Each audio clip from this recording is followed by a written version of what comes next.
इस टाइम पे पूरे पाकिस्तान में आज के दिन में 27,000 63 जुलूस थे जो पूरे पाकिस्तान में जिसमें सिंध, पंजाब, बलूचिस्तान, KPK, गिलगित बल्तिस्तान, इस्लामाबाद और आज़ाद कश्मीर शामिल हैं। और तकरीबन 7,598 मजालिस हैं जो पूरे पाकिस्तान में आज के दिन में हो रही हैं। और अल्लाह ताला का शुक्र है, हर जगह खैर खैरियत से सारा कुछ हो रहा है।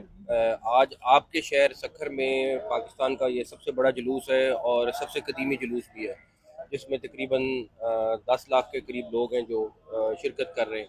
और जो सबसे ज़्यादा खुशी है वो इस बात की है कि कम से कम लोगों को तकलीफ़ के साथ, कहीं पे कोई सड़कों की इतनी ब्लॉकेट नहीं है और इतने बड़े क्राउड को हैंडल करना कोई आसान काम नहीं है, जिसकी मैं समझता हूँ CM सिंध, कुमैल साहब, कमिश्नर साहब, DIG साहब, इन सब को क्रेडिट जाता है, इनकी टीम्स को, रेंजर्स को, सबको जाता है कि जिन्होंने इस सब सारी चीज़ को इंश्योर किया हुआ है कि 10 लाख लोगों का ख्याल भी रख रहे हैं। और आपने एक और चीज़ जो खुद नोट की होगी वो ये कि इन्होंने पूरे जुलूस में पंखों का स्पेशल इंतज़ाम किया हुआ है, जो मेरा ख्याल है आज जुलूस में शिरकत कर रहे हैं उनके लिए काफ़ी बड़ा रिलीफ है।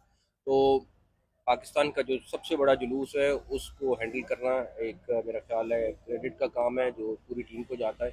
और अल्लाह ताला खैरियत रखे तो शाम तक सारे जुलूस खत्म हो जाएंगे और फिर कल आखिरी दिन के जुलूस होंगे। अच्छा, मेरी रिक्वेस्ट है 2 दिन सियासत ना करें तो बहुत अच्छा है। दूसरी बात ये है कि सोशल मीडिया की खबरों में बिल्कुल ना जाएं।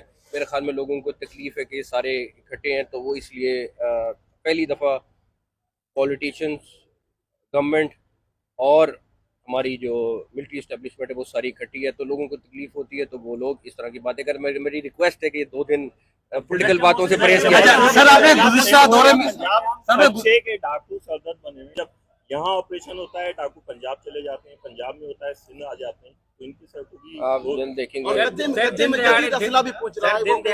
दिहाड़े वारदातें होती है, लोग जो है वीडियो बनाते हैं, लेकिन वहाँ पर जो मुतल्लिका हुकाम है या पुलिस है वो हमें नजर नहीं आती। देखिए मेरी बात सर, सिंध के सुनिए। 2 अजला हैं जो शिकारपुर और कश्मीर कंदकूट, ये बाना वजीरिस्तान बन चुके हैं। यहाँ हमारा सिक्योरिटी प्लान नहीं है, क्या सिंध हुकूमत नहीं करे या वफाक को ये इतला नहीं है? हमें इतला भी है, सारा कुछ है। आपने देखा है जिस तरीके से KPK में दहशतगर्दों को मार भगाया है और आपके सामने सारा कुछ है। इंशाल्लाह ताला आप देखेंगे इनका भी बंदोबस्त करेंगे और सारे मिल के सूबे करेंगे। ये नहीं कि खाली पंजाब करेगा या सिंध करेगा, फेडरल गवर्नमेंट और सारे सूबे मिल के करेंगे इंशाल्लाह। सर आपने गुज़िश्ता दौरे पे क्या वादा किया? देखिए मेरी बात सुने, जहाँ तक रहा नादरा का ऑफिस, वो क्रेडिट मैल भाई को जाता है जिन्होंने सारा पुश किया और कराया और मेक श्योर किया कि सारी चीज़ें वहाँ अवेलेबल हों। पासपोर्ट के लिए भी अभी मेरी बात हुई है, क्योंकि अंडर कंस्ट्रक्शन है जो पुराना वाला ऑफिस है, मगर हम उसका वेट नहीं करेंगे, हम इन्हीं के साथ मिल के कोई ना कोई जगह करके तो इंशाल्लाह ताला उसको भी आपको अगले 1-2 महीने के अंदर करके देंगे। नकवी साहब, आप ये बताइए जो है सिंध में जो सफाई देख रही है और उसके साथ साथ डाकू राज बन चुका है और डाकू राज के शहर में जो है काल से दूध नहीं मिल सकता और वहाँ पर कच्चे पक्के में जदीद असला कैसे पहुँच रहा है? आप मैंने आपको अभी तो इसका जवाब दिया कि आप उसका भी सारों की तरफ से जॉइंट एफर्ट होगी और आप देखेंगे इंशाल्लाह ताला उसका अंजाम होगा। बहुत शुक्रिया।